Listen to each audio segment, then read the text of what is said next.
If you are someone who is trying to be fluent in English, this is the only video you will ever see. Listen carefully, do not be distracted.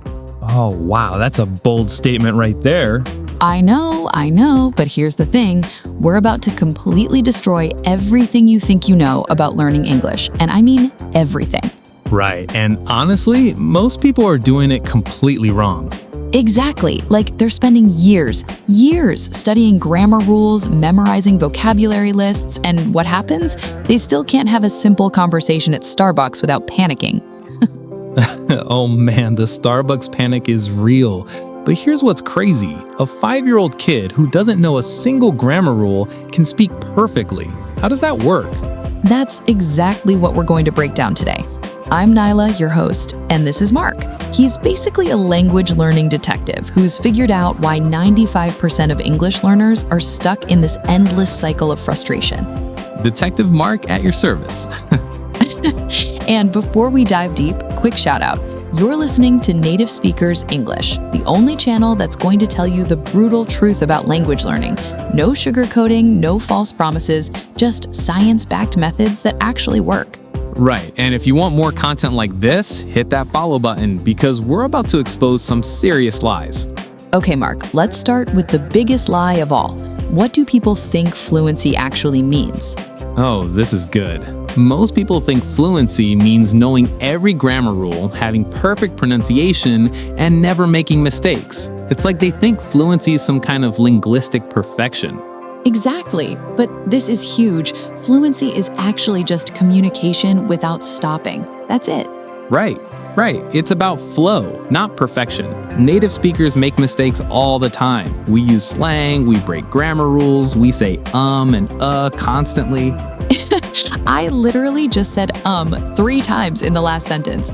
However, this obsession with perfection is killing people's progress. They're so afraid of making mistakes that they never actually speak. Exactly. And this brings us to why schools are completely failing English learners, like spectacularly failing. Oh man, don't even get me started on traditional English classes.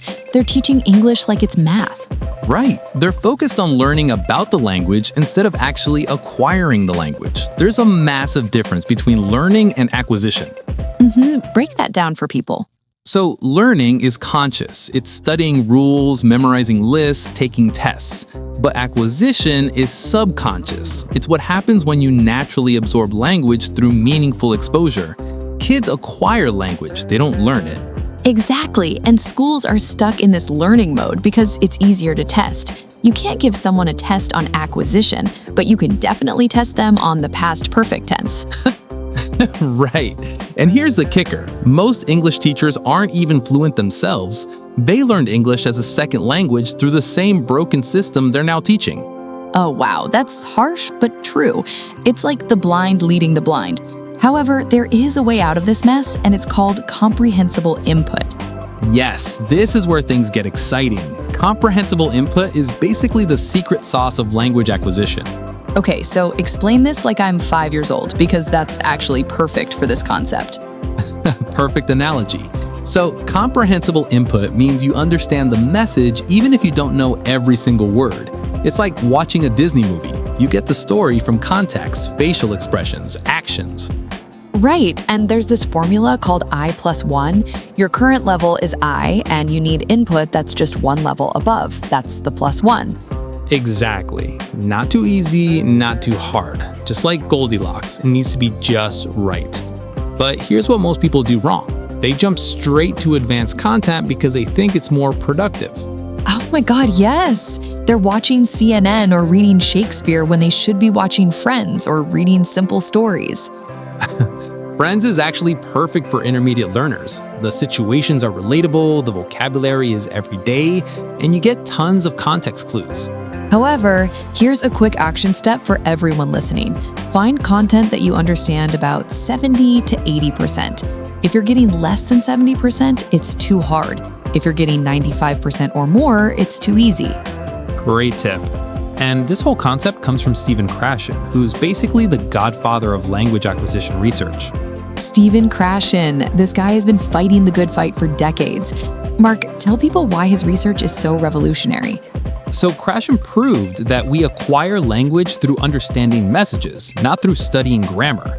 His input hypothesis basically says that speaking is a result of acquisition, not the cause. Wait, hold up. Speaking is the result, not the cause? That's mind-blowing. Right? Think about babies. They listen for like 2 years before they say their first words. But in English classes, they force you to speak from day one. It's completely backwards. Hello, class. Today we learn alphabet. Now give me 20-minute presentation. It's ridiculous. However, this connects to something super important, the affective filter. Oh, the affective filter is huge. This is basically your emotional state when learning.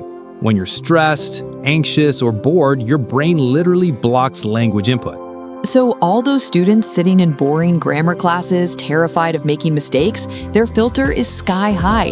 Nothing's getting through. Exactly. But when you're relaxed, interested, and confident, the filter drops and language flows in naturally. That's why people learn more English from Netflix than from textbooks. Netflix University. I love it. So here's your next action step. Find English content that genuinely interests you.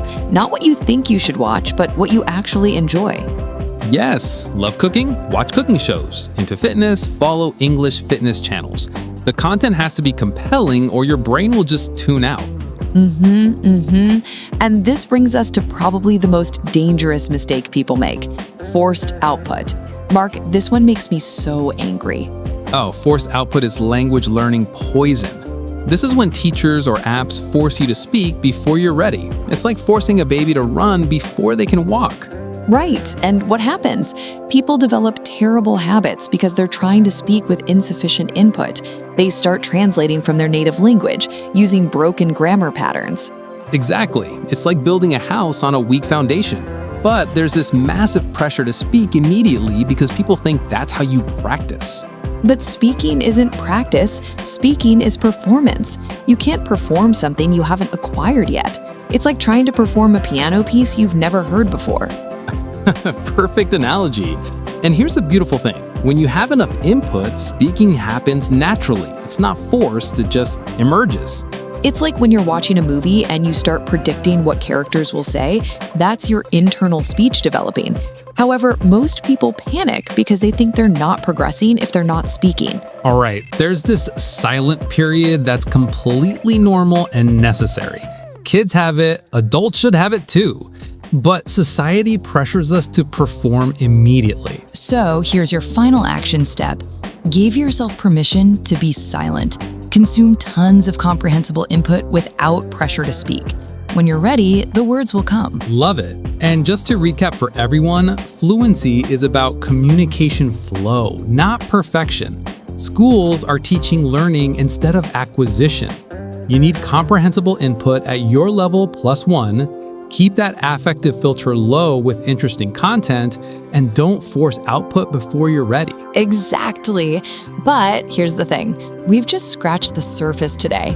In our next episode, we're going to dive deep into the specific types of content that create the fastest acquisition. We're talking about the content that will literally rewire your brain for English. Ooh, I'm excited for that one. We're going to share some resources that most people have never heard of, but are absolute game changers. So make sure you follow Native Speakers English because trust me, you don't want to miss what we're revealing next. However, if you take just one thing from today's episode, let it be this. Stop studying English and start acquiring it. Perfect. Thanks for listening, everyone. And remember, fluency is not about perfection, it's about connection. Until next time, keep it real and keep acquiring. Actually, wait. Before we wrap up, I think we need to address the elephant in the room.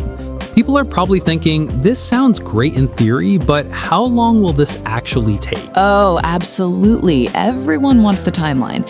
And honestly, this is where people get frustrated because there's no magic number. However, I can give you some realistic expectations based on research. Right. So Stephen Krashen estimates that you need about 1,500 to 2,000 hours of comprehensible input to reach conversational fluency. That sounds like a lot, but think about it. That's just 2 to 3 hours a day for 2 years. And here's the beautiful part. It doesn't feel like studying. You're literally just consuming content you enjoy. Like if you watch one English Netflix series per week, listen to English podcasts during commutes, and maybe read some simple articles, you're already getting significant input. Exactly. And let's get specific here. For beginners, I actually recommend starting with content made for children. I know that sounds insulting, but hear me out. Children's shows use simple vocabulary, clear pronunciation, and lots of visual context. Yes, and there's zero shame in that. Think about shows like Peppa Pig or Daniel Tiger.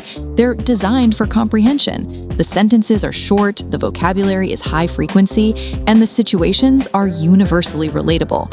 However, once you outgrow that level, you move to teen shows, then adult content. And here's a progression that works really well. Start with Disney movies you've already seen in your native language, then move to sitcoms like Friends or The Office. After that, try documentaries about topics you love.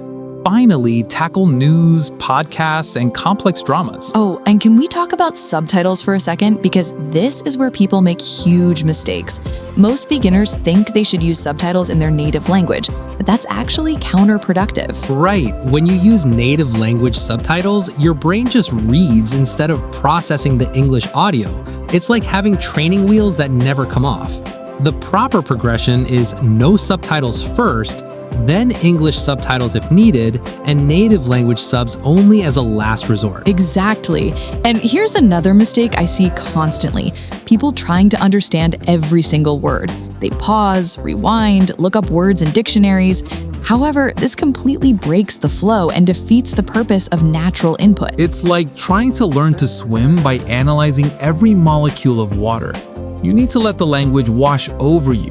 If you understand the general meaning, that's enough. Unknown words will become clear through repetition and context over time. Speaking of repetition, let's talk about the power of re-watching content. This is something most people skip, but it's actually crucial for acquisition. When you watch something a second or third time, your brain catches details you missed before. Exactly. And there's actually neuroscience behind this. The first time you watch something, your brain is working hard to understand the plot. The second time, it can focus more on the language patterns. By the third viewing, phrases start to feel natural and automatic. This is why I always tell people to find a series they absolutely love and binge watch it multiple times. Don't just consume content once and move on. Really milk every episode for all the language input you can get. And let's not forget about passive input versus active input. Passive is when you have English playing in the background while you do other things. Active is when you're fully focused on the content. Both are valuable, but active input is more powerful for acquisition. So a perfect day might include active input during your dedicated study time, maybe 30 minutes of focused watching or listening, then passive input throughout the day. English music during commutes, English podcasts while cooking, English videos while exercising. Now, let's address something that trips up a lot of intermediate learners: the plateau effect. You've been making good progress, then suddenly it feels like you're stuck. This is completely normal and actually indicates that your brain is consolidating what you've learned. Oh, the plateau. This is where so many people give up because they think they're not improving. But what's actually happening is that you're transitioning from rapid beginner gains to more subtle advanced improvements. It's like building muscle. At first you see quick changes, then progress becomes more gradual. The key is to not change your approach during a plateau. Keep consuming that comprehensible input consistently. Your brain is working behind the scenes, making neural connections. Then one day, you'll suddenly understand something that was impossible before, or you'll speak more fluently than ever before. Perfect advice. And you know what? This has been such an incredible deep dive today. We've covered so much ground, from debunking fluency myths to practical daily strategies. I feel like our listeners now have a complete roadmap for natural language acquisition. Absolutely. And remember, everyone, language acquisition is a marathon, not a sprint. Trust the process, enjoy the journey, and most importantly, be patient with yourself. Your brain is literally rewiring itself, and that takes time. Until our next deep dive, keep consuming that comprehensible input and keep believing in your progress. We'll see you soon.